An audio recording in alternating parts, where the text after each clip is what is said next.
नमस्कार, आपका शहर आपकी खबर में आपका स्वागत है। मैं हूं आपके साथ अभिनय सिंह चौहान।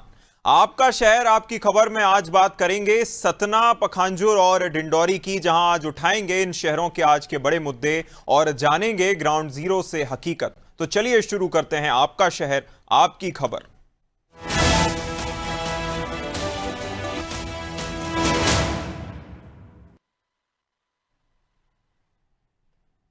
सबसे पहले बात करेंगे सतना की, जहां जिला चिकित्सालय में ब्लड की दलाली या कहें ब्लड की कालाबाजारी का पर्दाफाश हुआ है।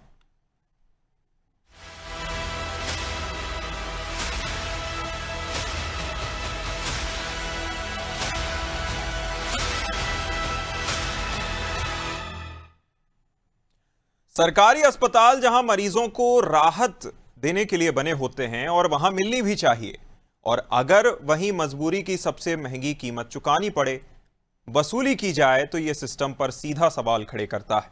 सतना जिला चिकित्सालय में ठीक यही हो रहा था, जहां ब्लड की जरूरत पड़ते ही अस्पताल के बाहर मंडराते दलाल सक्रिय हो जाते थे और 1 यूनिट ब्लड के नाम पर 4,500 रुपए तक वसूले जा रहे थे। प्रशासन ने इस अवैध धंधे का पर्दाफाश करते हुए 3 लोगों को रंगे हाथ गिरफ्तार कर लिया है।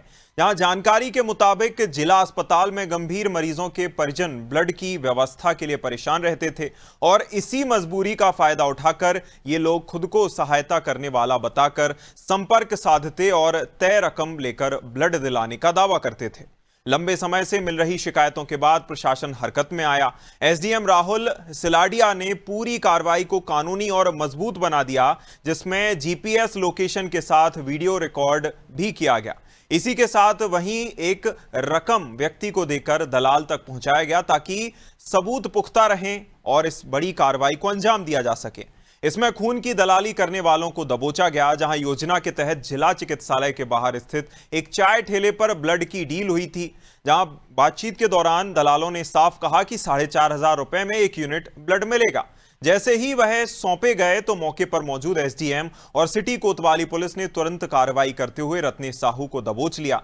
जांच में सामने आया कि यह अकेले व्यक्ति नहीं था, बल्कि मौके से मोहम्मद कैफ को भी पकड़ा गया है, जबकि तीसरा आरोपी अनिल गुप्ता जिला चिकित्सालय की कैंटीन में काम करता है, जहां तीनों को हिरासत में लेकर पूछताछ की जा रही है, जिससे पूरे नेटवर्क की परतें खुलने की उम्मीद है और बड़े नेटवर्क के पकड़े जाने का प्रयास है। वहीं कुछ दिन पहले 6 बच्चों को एचआईवी संक्रमित ब्लड चढ़ाए जाने का मामला भी सामने आ चुका है। अब ब्लड दलाली के खुलासे ने स्वास्थ्य विभाग की निगरानी और जवाबदेही पर गहरे सवाल खड़े किए हैं। जिस तरह का यह मामला सामने आया, इसको लेकर कई सवाल खड़े होते हैं।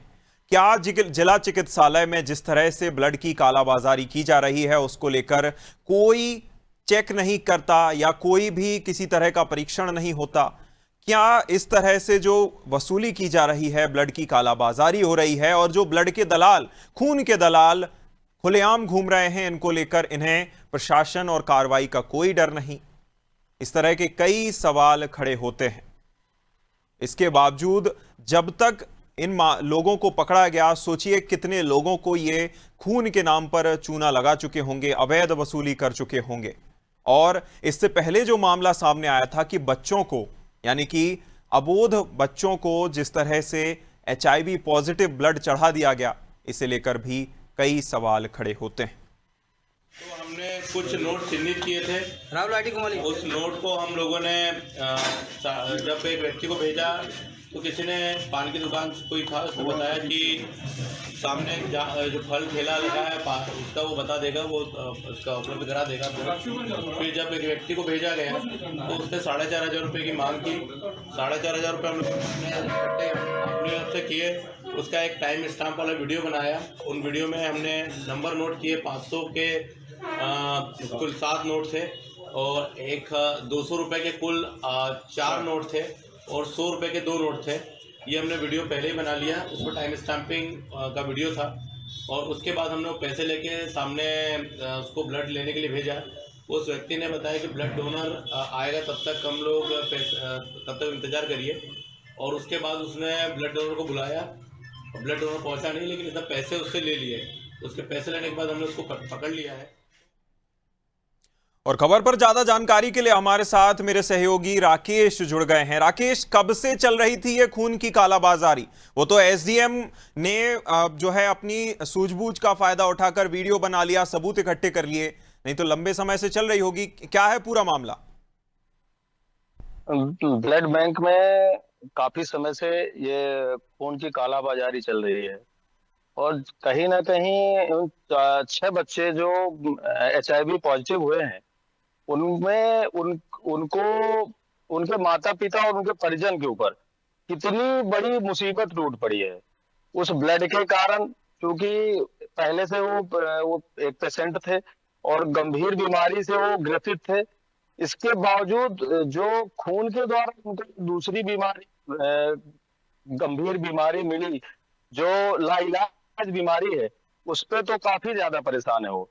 उसी कारण केंद्र और राज्य की टीम जो है जिला अस्पताल में जांच के लिए आई और एसडीएम राहुल सलोडिया जी की का जो स्ट्रिंग ऑपरेशन था, उस ऑपरेशन में राहुल सलोडिया ने अपने ड्राइवर को कुछ पेमेंट देकर वहां के आसपास जो दुकानें हैं, पान के ठेले वगैरह लगे हुए हैं, उनमें जानकारी के लिए भेजा। जब वहां जानकारी मिली, उनने पता लगाया तो वहां जो दलाल बैठे हुए हैं बाहर रहते हैं, दुकान, कोई पान की दुकान किया हुआ है, कोई चाय की दुकान किया हुआ है, उन्हीं के द्वारा ये जानकारी मिली कि डोनर बुलवा देंगे और 4500 रुपए लगेंगे और आपको ब्लड मिल जाएगा। ब्लड बैंक किस लिए होता है, इसको लेकर भी कई सवाल खड़े होते हैं। देखना होगा कि जब प्रशासन आगे कार्रवाई में और जो नेटवर्क है उसे पकड़ता है तो किस तरह की जानकारी निकलकर सामने आती है। तमाम जानकारी के लिए बहुत शुक्रिया राकेश।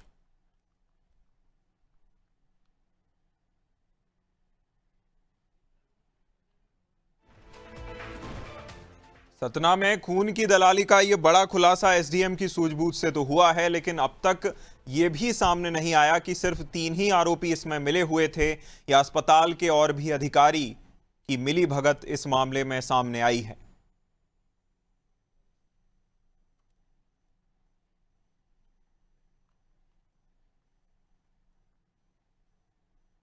बात करेंगे पखांजूर सीमा से लगे ओडिशा के मलकानगिरी जिले की, जहां हिंसा की आग में बंग समाज का पूरा गांव जला दिया गया।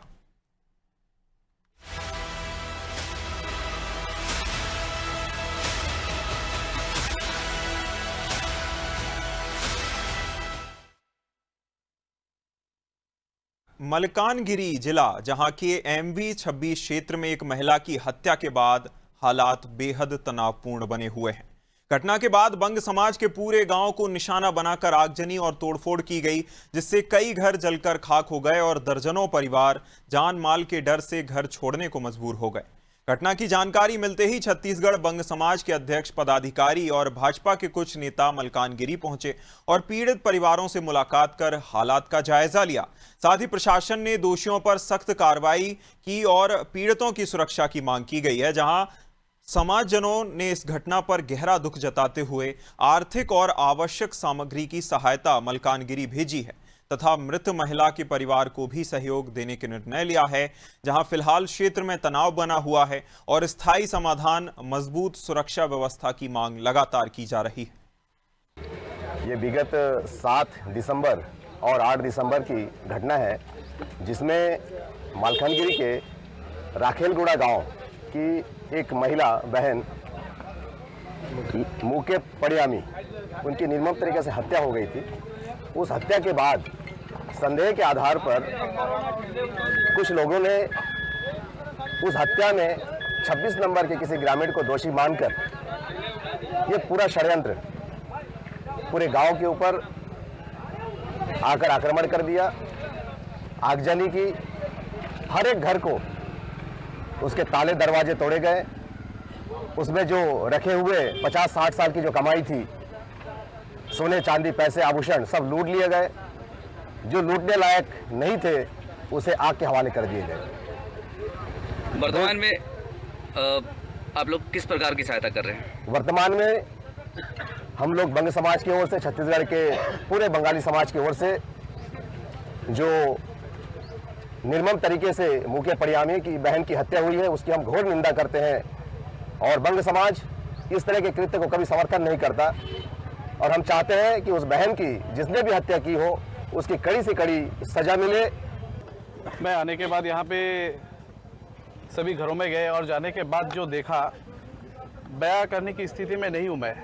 वाकई में जब मैं आया और माताओं बहनों से मिला, वो जिस प्रकार से बिलखती हुई मेरे सामने वो आई और एक एक घर को जिस प्रकार से तोड़ा गया, आगजनी किया गया, किस प्रकार से लूटपाट हुआ, ये शब्दों से बयां नहीं किया जा सकता और किसी भी सभ्य समाज में ये मान्य नहीं हो सकता। आप सभी ने देखा होगा कि किस प्रकार से यहाँ पे पेड़ पौधे से लेकर के भगवान के मंदिर तक को भी नहीं छोड़ा गया। तो ऐसा क्या एक मानव समाज में ऐसा शोभनीय है? और अब हम सरकार से ये मांग भी करते हैं कि जिस प्रकार की घटनाक्रम यहाँ पे हुई है इसकी सीबीआई जांच होनी चाहिए और जो हमारे जो बहन जी का जो हत्या हुआ है उसका भी जो कौन हत्यारे हैं वो सामने आना चाहिए।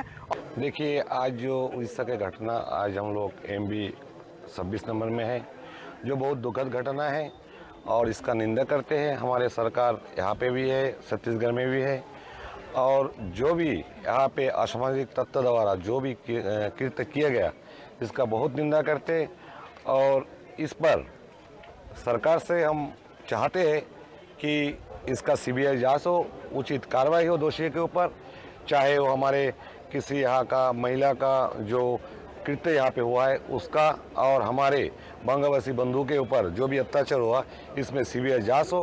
हम केंद्र सरकार से भी मांग करते हैं और अपने उड़ीसा सरकार जो हमारा भाजपा का बना है उससे भी मांग करते हैं कि इसका कार्रवाई हो, उचित कार्रवाई और सीबीआई जांच के तहत। आज हम खड़े हैं उड़ीसा के मालकानगिरी पर, जहां पर विगत कुछ दिनों पहले एक ऐसा हादसा हुआ जो पूरे भारत देश का दिल दहला दिया था। अचानक कुछ लोग आए, एक गांव पे हमला हुआ, पूरे परखच्चे उड़ा दिए, पूरे गांव को आग लगा दी गई। आज एक परिस्थिति ऐसी बनी कि लोग आज जो विभाजन का दर्द है, उस समय जो हालात थे कि वो घर से बाहर, कोई पेड़ के नीचे, कोई कहाँ रहने को मजबूर। आज मेरे साथ देख सकते हैं, कैमरामैन से दिखाने की कोशिश करूंगा कि ये जो बुजुर्ग इंसान है आज घर से बाहर अपने ही घर के दहलीज पे। क्या नाम है बाबा जी आपका? कालीगढ़ चौकीदार। क्या हुआ था आपके यहाँ पे? अब तो आগুন লাগায় পুরাই দিছে আর কি করব। গাছপালা সব টাকা পয়সা সোনা দানা সব কিছু নিয়ে তারপরে আগুন লাগাই দিছে, সব কিছু লুট করে নিয়ে। घर का जो स्थिति है पूरा आग लग गया था। ऐसा लग रहा है कि पूरा, कितने लोग आए थे आपके यहाँ? बहुत लोग आए, बहुत लोग आए। बहुत लोग। अभी कैसे आपका खाना पीना कहाँ हो रहा है? खाना बना गाँव गाँव यहाँ वहाँ से दे। हाँ। शासन से क्या मांग करते हो अभी? क्या चाहते हैं शासन से? शासन से अपना मीमांसा अच्छे से रहना चाहते हैं, जीवन सुरक्षा। आप सुन सकते हैं। और मैं कैमरामैन से चाहूँगा दिखाने के लिए कि जो परिस्थिति बनी थी, हालात कैसे थे। यहाँ पे फ्रिज के जो टुकड़े दिख रहे हैं, इससे साफ पता पड़ रहा है कि किस प्रकार के यहाँ पे हमला हुआ था। दिखाना चाहूँगा पूरे घर को, जहाँ पर जो छत है आप देख सकते हैं कि इसके पूरे परखच्चे उड़ गए। यहाँ पे पूरे धान, जिसका ये जो चावल है जिसके लिए इंसान काम करता है, पूरे राख में तब्दील है। यहाँ पे सिलेंडर दिख रही है जो ब्लास्ट हो चुका है। ऐसी परिस्थिति जहाँ पर एक इंसान अपने ही घर में आज दहलीज पर शासन प्रशासन से गुहार लगाए, उम्मीद पर है कि आखिर उनको देखने के लिए वो आए, उनकी परिस्थिति को हालात अच्छा करें कि वो अच्छे से अपना जीवन यापन कर सकते हैं। कैमरामैन मिंटू के साथ मिथुन मंडल, मालकानगिरी। और ज्यादा जानकारी के साथ मिथुन मेरे सहयोगी जुड़ गए हैं। मिथुन, देखिए, ये पूरी की पूरी कहानी जो आपने विस्तार से दिखाई, ये पूरी क्राइम थ्रिलर फिल्म की एक स्टोरी लगती है। लोगों को जिस तरह से उन्होंने बयान दिया तो काफी डरा देने वाली कहानी है। आखिर क्यों इस तरह का अत्याचार बंग समाज पर किया जा रहा है? देखिए, सबसे पहले बताना चाहूंगा कि देश में हमको एक बार फिर से वो दर्द दिया है जो विभाजन के वक्त पूरे बंग समुदाय ने झेला है। कहीं ना कहीं उनके बहुत सारे सवाल थे जिसका मैं जवाब नहीं दे पाया। एक महिला ने मुझसे पूछा, क्या यह देश हमारा नहीं, क्या हम हिंदू नहीं, या फिर हमें किस प्रकार प्रताड़ित किया गया? रातों रात एक देश का विभाजन होता है, पाकिस्तान उन्हें गिफ्ट में मिलता है और उनके दहलीज पे एक लकीर खींच दी जाती है जहां पर उन्हें कहा जाता है आज के बाद आप हिंदू हैं, आप हिंदुस्तान चुनेंगे या पाकिस्तान। अब बांग्ला बोलना और बंगाली घुसपैठिए का जो सील लगता है, इनका डीएनके का प्रोजेक्ट होता है, पूरे देश भर में डीएनके प्रोजेक्ट के बाद स्थापित किए जाते हैं बंगालियों को। आज आप बुजुर्ग महिला ने पूछा कि देश के जो राष्ट्रीय गान बंगाली ने लिखा, राष्ट्रीय गीत बंगाली ने लिखा, भाजपा के जो संस्थापक है वो भी बंगाली है, तो क्या बंगाली भाषा और बांग्लादेशी में कोई फर्क नहीं रहा? मेरी वहां पे बोलती बंद इसलिए हो गई कि ये सवाल उन्होंने मुझसे नहीं, शासन प्रशासन नहीं किया गया। आखिर एक महिला की वहां हत्या होती है और कुछ लोगों को लगता है कि बंगाली घुसपैठिया है, बांग्लादेशी है। किसने इनके माथे पे ये लगाने को मजबूर किया? कैसे उनके माथे पे चीज लगा दिया गया कि घुसपैठिया? किसने उनको इजाजत दी है? ये पूरा देश जानना चाहता है, बंग समुदाय जानना चाहता है और वहां के स्थानीय लोग जानना चाहते हैं। जहाँ पे 187 लोगों के घर में लोगों ने लूटपाट किया, रातों रात उनके घर को जला दिया गया। हमारे साथ मौजूद है भाजपा के लोग, हम भी उनसे जानेंगे और हमारे साथ मौजूद है, हम भी उनसे जानेंगे। वहां पे भी भाजपा की सरकार है, आखिर उन सुशासन की बात की जा रही है। बंग समुदाय आज उनके माथे में किसने लगा दिया है कि बंगाली घुसपैठिया? क्या बांग्लादेशी और बंग भाषी में फर्क नहीं रहा? बहुत बहुत स्वागत है अनादि चैनल में, धन्यवाद। सबसे पहले एक चीज जानने की कोशिश करेंगे, क्या बांग्ला भाषी होना बांग्लादेशी का टैग लगता है क्या? नहीं, बिल्कुल नहीं। ये सब भारतीय है, अखंड भारत का, बांग्लादेश का बंग समुदाय के जितने भी लोग हैं यहाँ पे अखंड भारत का ही नागरिक है। ये विभाजन राजनीति मुद्दा था, विभाजन के पहले डीएनके का प्रोजेक्ट हुआ। मैं आपको बता दूं कि मलकानगिरी से अभी यहाँ की दूरी 500 किलोमीटर दूर है। हम अभी सफर करके 1000 किलोमीटर की दूरी तय करके यहाँ पे आए। विस्थापित यहाँ पे जो लोग हैं बांग्लादेश होने से पहले यहाँ से रहते हैं। फिर बांग्लादेशी घुसपैठिया किस प्रकार का टैग लगा? क्या एफआईआर इस प्रकार का चलेगा? देखिए, कुछ राजनीतिक दलों का ये ऐसा है, हजम नहीं हो रहा है। शांति में, जो देश में शांति आने वाले, इसके लिए कुछ राजनीति अपना चेहरा निकालने के लिए ऐसा असामाजिक तत्व कर रहे हैं और ये आपको मालूम ही पड़ रहा है कि इनके द्वारा किया जा रहा है।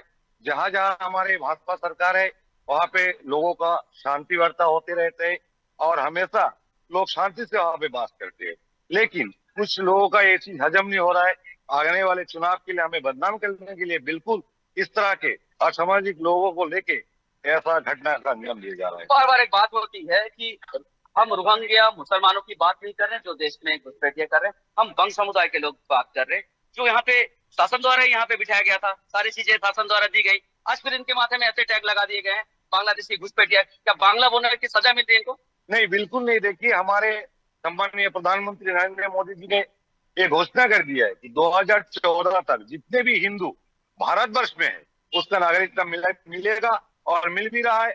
और रहा सवाल ये एसआईआर जो चालू हुआ, इसमें क्या मुसलमान को, रोहिंग्या मुसलमान को साटा जा रहा है, जिसमें कुछ लोगों को बहुत दिक्कत हो रहा है, उसका वोट बैंक कम हो रहा है, जिसके लिए वो लोग हमेशा एक अप्रत्यक्ष रूप से आरोप लगाते हैं जो निराधार है। हिंदू सुरक्षित है हमारे देश में हमेशा से, बार बार हिंदू की बात थी, हर बंगाली हिंदू है यहाँ पे, फिर इतने लोगों के घर जो टूट गए हैं उसका क्या बोलना चाहेंगे?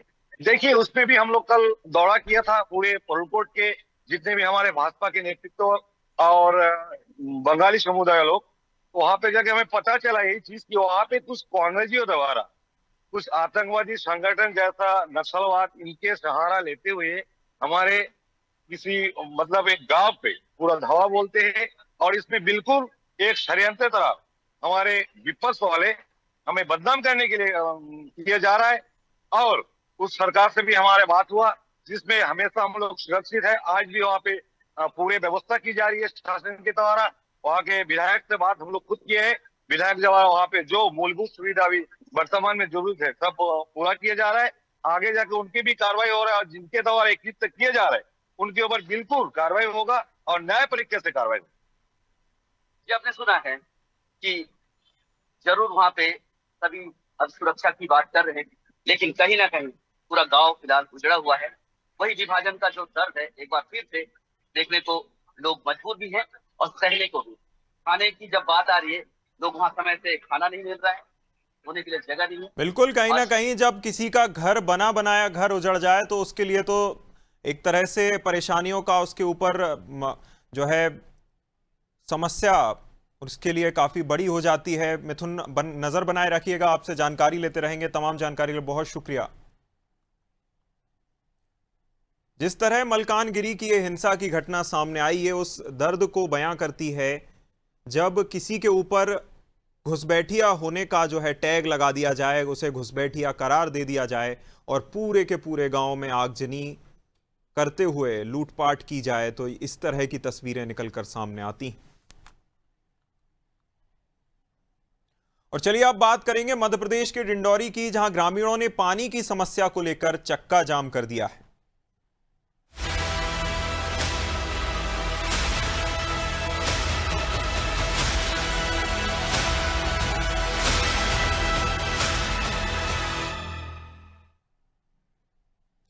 डिंडौरी जिले का देवरी गांव, जहां पानी की समस्या को लेकर ग्रामीणों का आक्रोश आखिरकार फूट पड़ा है। जहां कल ग्रामीणों ने अमरपुर मंडला सड़क मार्ग पर बर्तन रखकर जाम लगा दिया, जिससे यातायात बाधित हो गया और आमजन को भी परेशानी हुई। ग्रामीणों का कहना है कि गांव में लाखों रुपए की लागत से पानी की टंकी का निर्माण तो हुआ, लेकिन अब तक पानी की आपूर्ति शुरू ही नहीं हो पाई है।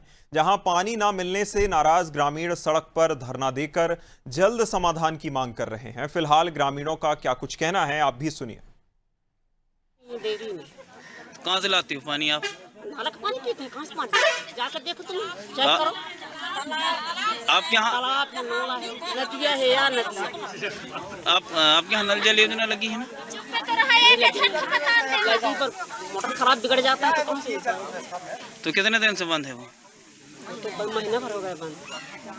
ये हमारे धंधे हमेशा ये शिकायत करते हैं, तो पानी मिलता है 8 दिन 10 दिन, महीना भर। 1 महीना हो गया पानी बंद। क्या नाम है? 1 महीना हो गया पानी बंद। समस्या है, 1 महीने से हमको पानी नहीं मिल रहा है। 1-2 किलोमीटर से सिर में ढो ढो के पानी ला रहे हैं, हम तो पीते हैं नहीं, नाला नदी के पानी पी रहे हैं।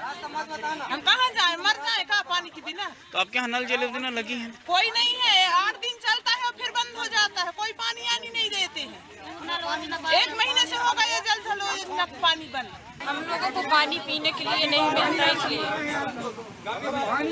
कहाँ से लाते हैं पानी आप? बहुत दूर से लाते हैं, 1 किलोमीटर दूर से नल से लाते हैं।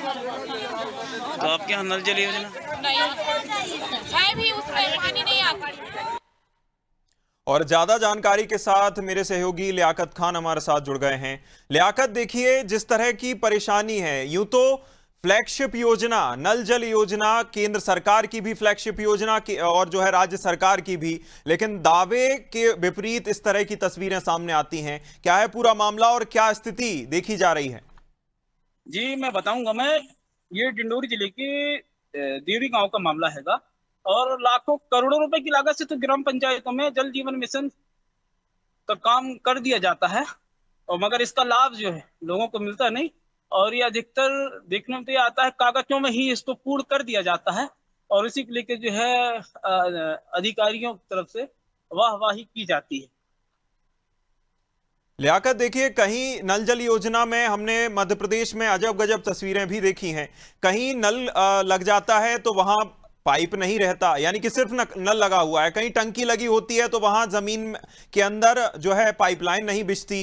किस तरह की स्थिति है और क्या स्थिति देखी जा रही है गांव में? क्या पाइप लगे हैं, टंकी लगी है, इसके बाद भी किस स्थिति से लोग जूझ रहे हैं? लियाकत जी मैं बताऊंगा। ये 8 से 10 साल पहले पानी टंकी कनेक्शन जो है कर दिया गया है, मगर आज भी लोगों को जो है वहाँ पानी मिल नहीं रहा है। इसी को लेकर जो है लोग हाईवे रोडों में जो है बिल्कुल कहीं ना कहीं ग्रामीणों का जो गुस्सा है वह स्वाभाविक है। जब इतने इंतजार के बाद भी जो है परेशानियों से ही जूझना पड़ता है तो लोगों को इस तरह सड़कों पर ही उतरना पड़ता है। तमाम जानकारी के लिए बहुत शुक्रिया लियाकत खान। और ग्रामीणों ने सड़क पर जो चक्का जाम किया है, इसे लेकर अब तक प्रशासन की ओर से कोई बड़ा कदम नहीं उठाया गया है, ना ही कोई बड़ा आश्वासन दिया गया है। यहां तक कि अधिकारियों ने भी ग्रामीणों से मिलने का जो है समय नहीं निकाल पाया अब तक। तो देखना होगा कि ग्रामीणों की समस्या का समाधान हो पाता है या उन्हें फिर से एक बार प्रदर्शन करना पड़ता है। आपका शहर आपकी खबर में फिलहाल इतना ही। आप देखते रहिए अनादि टीवी। नमस्कार।